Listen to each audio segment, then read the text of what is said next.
If you're a single mom, I'm willing to bet you've done this at least once in the past month. You finally had a good day. You felt like you were getting your life together. Maybe you meal prepped for the week, got the kids to bed on time, even had 30 minutes to yourself. And then the next day, you completely fell apart. You ordered takeout 3 nights in a row, snapped at your kids, stayed up until 2 a.m. scrolling your phone, and sabotaged every bit of progress you made. I'm Elisa Schwartz, and over the past 7 years, I've worked with over 800 single moms who are stuck in this exact cycle. And here's what I need you to understand right from the start. You're not sabotaging yourself because you're lazy or broken, or because there's something fundamentally wrong with you. You're sabotaging yourself because your nervous system is trying to protect you in the only way it knows how. And look, I've been there too. After my divorce, I would finally start making progress on rebuilding my life, and then I'd do something to completely derail it. I'd skip therapy appointments I desperately needed. I'd push away friends who were trying to help. I'd stay in jobs that made me miserable instead of applying for better ones. And I'd beat myself up for it, convinced I was just my own worst enemy. In the next 20 minutes or so, I'm going to tell you why self-sabotage isn't a character flaw, but it's a survival mechanism. And I tell you why you're doing it and what's actually driving it, and how you can finally stop the cycle. I'm going to share with you the exact 4 patterns I see in almost every single mom I work with, and the specific strategies to break each one. Okay, let's get into it. So first, we need to talk about why you sabotage yourself right when things start going well, because this is the pattern that confuses women the most.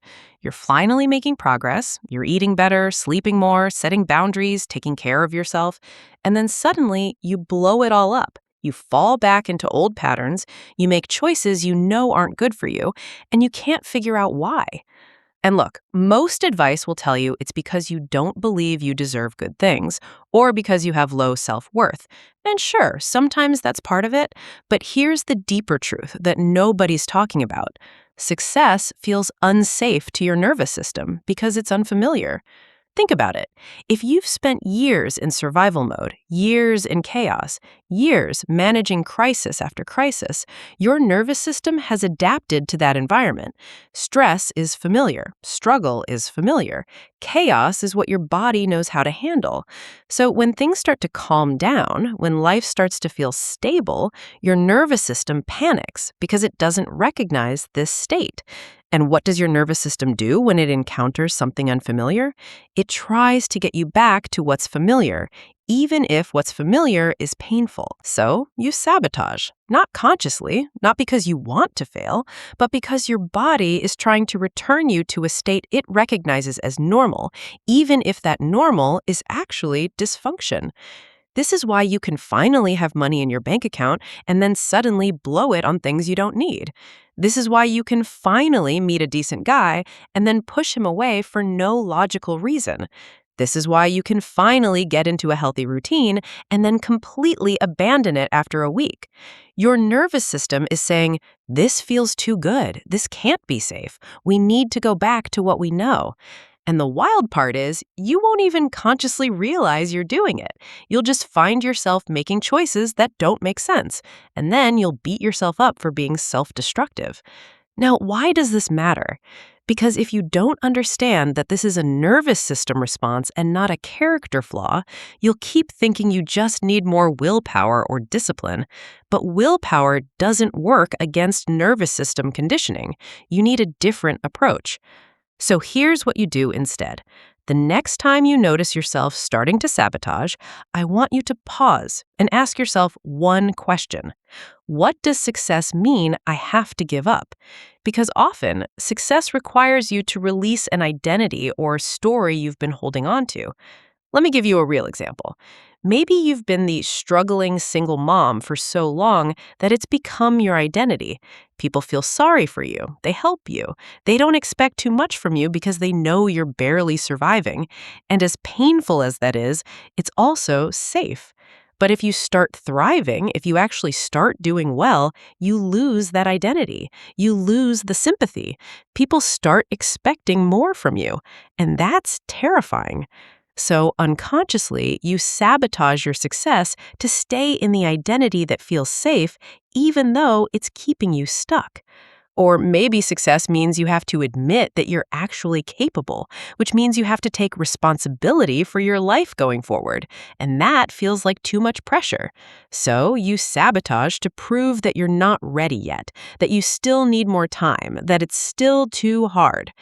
Now, here's your practical implementation. I want you to start practicing what I call success exposure therapy. This is where you intentionally create small moments of success and then sit with the discomfort that comes up instead of sabotaging it away. So let's say you meal prep for the week. That's success. Now, instead of immediately finding a way to mess it up, you sit with the uncomfortable feelings that come up. Maybe you feel guilty for taking time for yourself. Maybe you feel anxious because you're not used to things going smoothly. Maybe you feel pressure to keep this up perfectly. You just notice those feelings. You name them and you don't act on them. You say to yourself, I'm feeling anxious because success is unfamiliar. That's okay. I'm safe. I can handle this. And then you let the feelings pass without sabotaging. And every time you do this, every time you sit with success instead of running from it, you're teaching your nervous system that good things are safe. You're rewiring the association between stability and danger. Now, let's talk about the second self-sabotaging pattern, and it has to do with what you believe you're allowed to have. Look, I want you to understand that you are operating from an unconscious permission limit. You have an unconscious limit on how much good you're allowed to have. It's like an invisible ceiling, and the second you get close to it, you sabotage yourself back down. And this isn't something you consciously decided. It got programmed into you through years of messages about what you deserve, what's realistic for someone in your situation, what single moms are supposed to be able to achieve. Maybe you grew up watching your own mom struggle, and you internalized the belief that struggling is just what moms do.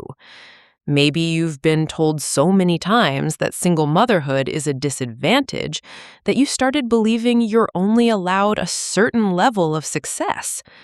Or maybe, and this is a big one, you feel guilty for having good things when your kid's dad isn't contributing or when other single moms you know are struggling more than you are. So unconsciously, you keep yourself at a certain level because going higher feels like you're betraying your identity or abandoning the women who are still stuck. Let me tell you about one of my clients who figured this out. She was working toward a promotion at her job. She was qualified. She deserved it. But every time she got close, she would mess up in small but significant ways. She'd miss important meetings, she'd turn in work late, she'd get sick right before big presentations, and she couldn't figure out why. So we dug deeper, and here's what we discovered. Her unconscious permission limit was set to comfortable but struggling. She was allowed to pay her bills and take care of her kids, but she wasn't allowed to actually thrive, because thriving meant she had more than her ex, who was barely making ends meet. And some part of her felt like that would make her a bad person, like she was rubbing his failure in his face. So unconsciously, she kept herself just below the threshold of real success. Not consciously, she didn't wake up and decide to sabotage her career. But unconsciously, her nervous system wouldn't let her cross that invisible line. And when she saw the pattern, when she realized what she was doing, she could finally start to challenge it. Now, here's how you figure out what your permission limit is. I want you to finish this sentence, and I want you to be brutally honest. I'm allowed to succeed, but only if, and then write down whatever comes up. Don't filter it, don't judge it, just write. Maybe it's, I'm allowed to succeed, but only if I'm still struggling in some area. Or, I'm allowed to succeed, but only if I don't have more than my ex. Or, I'm allowed to succeed, but only if I sacrifice something important to get it. Or I'm allowed to be happy, but only if my kids are perfectly happy first. These are your unconscious rules, and the problem is they're designed to be impossible to fully satisfy, so you stay stuck right at the edge of your permission limit, never quite breaking through, because breaking through would mean violating one of these deep unconscious rules. So here's what you do once you've identified your permission limit. You actively challenge it. You say out loud, "That's not actually true. I'm allowed to thrive, even if my ex is struggling. I'm allowed to be happy, even if my kids are having a hard day. I'm allowed to have more than my mom had. I'm allowed to break the pattern." And then, and this is the important part, you take one action that violates your old permission limit. You apply for the job that feels too good for you. You say yes to the opportunity that feels too big. You let yourself rest without earning it through suffering first. And you sit with the discomfort that comes up without sabotaging it away. I had a client who realized her permission limit was that she was only allowed to spend money on her kids, never on herself. So she bought herself a new dress, not for a special occasion, just because she wanted it. And she wore it around the house. And she sat with the guilt and the fear that came up. And after a week, the guilt started to fade. And she realized she didn't actually need to earn the right to have something nice. She was allowed just because she was allowed. That's how you break the permission limit, one small violation at a time until your nervous system realizes that nothing bad happens when you cross that invisible line. Now let's talk about the third self-sabotage pattern that's probably the most painful that shows up in your relationships. You push away support because vulnerability feels dangerous. You push away the exact people who are trying to help you. If someone offers to watch your kids so you can have a break, you say no. A friend invites you to something that would be good for you, you make an excuse. Someone tries to emotionally support you, you minimize what you're going through and change the subject. And look, on the surface, this looks like independence or strength or not wanting to be a burden. But here's what's actually happening. Vulnerability feels dangerous because you've been hurt by people you trusted before. Maybe your ex used your vulnerability against you. Maybe you opened up to family members who judged you instead of supporting you. Maybe you asked for help and got rejected or made to feel like you were too much. So now your nervous system has learned that needing people equals pain. And the way it protects you from that pain is by making you push people away before they can hurt you. You reject help before you can be rejected. You isolate yourself before you can be abandoned. You pretend you're fine before anyone can see that you're not and use it against you. And here's the really painful part. The people who are actually safe, the ones who genuinely want to help, they're the ones you push away the hardest. Because the safer they are, the more tempting it is to let your guard down, and the more terrifying that feels. So you sabotage those relationships to protect yourself from the vulnerability they require. I did this for 2 years after my divorce. I had friends who wanted to be there for me, who offered to help with my kids, who invited me to things, and I said no to all of it. I convinced myself I was being strong and independent, but really, I was terrified. I was terrified that if I let them in and they saw how much I was struggling, they'd realize I was too broken to be worth the effort. So I kept everyone at arm's length and then wondered why I felt so alone. Now, here's how you know if you're doing this. Ask yourself, when was the last time I let someone actually help me without downplaying what I needed or immediately trying to return the favor? If you can't remember, or if the thought of doing that makes you deeply uncomfortable, you're pushing away support. So here's what we're going to do. We're going to practice receiving. And I know that sounds simple, but for single moms who've been in survival mode, receiving is one of the hardest skills to relearn. So we start small. The next time someone offers help, even if it's something tiny, I want you to say yes. Not yes, but I'll pay you back. Not yes, but only if you let me do something for you. Just yes, thank you. And then you let them help. And you sit with the discomfort that comes up, the guilt, the fear that you're being a burden, the vulnerability of needing someone. You just sit with it instead of immediately trying to make it go away. Let me give you a specific example. Let's say your neighbor offers to grab your mail while you're at work. Your instinct might be to say, "Oh no, that's okay, I can get it." But instead, you say, "Actually, that would be really helpful. Thank you." And you don't immediately offer to do something in return. You just receive the help. And here's what happens over time. You start to realize that people don't actually think less of you for needing help. You start to see that vulnerability doesn't always lead to pain. You start to learn that there are safe people in the world who genuinely want to support you. And slowly, you stop sabotaging those connections. Now, I want to be really clear about something. This doesn't mean you say yes to everyone or that you let unsafe people into your life. You still need boundaries. But there's a difference between having healthy boundaries and isolating yourself because you're too scared to be vulnerable with anyone. So here's your practice. Identify one safe person in your life, someone who's shown up consistently, someone who hasn't used your vulnerability against you. And this week, I want you to ask them for one small thing. Not something huge, not something that requires you to completely fall apart in front of them, just one small ask. Maybe it's, "Hey, can I vent to you for 5 minutes about something that's been stressing me out?" Maybe it's, "Would you mind picking up an extra gallon of milk for me when you go to the store?" Maybe it's, "I'm having a rough day. Can we just sit together for a bit?" And then you let them say yes. And you notice that the world doesn't end. You notice that they don't think you're weak or broken or too much. You notice that connection actually feels good. Because here's the truth. You can't heal in isolation. You can't break the cycle of self-sabotage by doing it alone. You need safe people.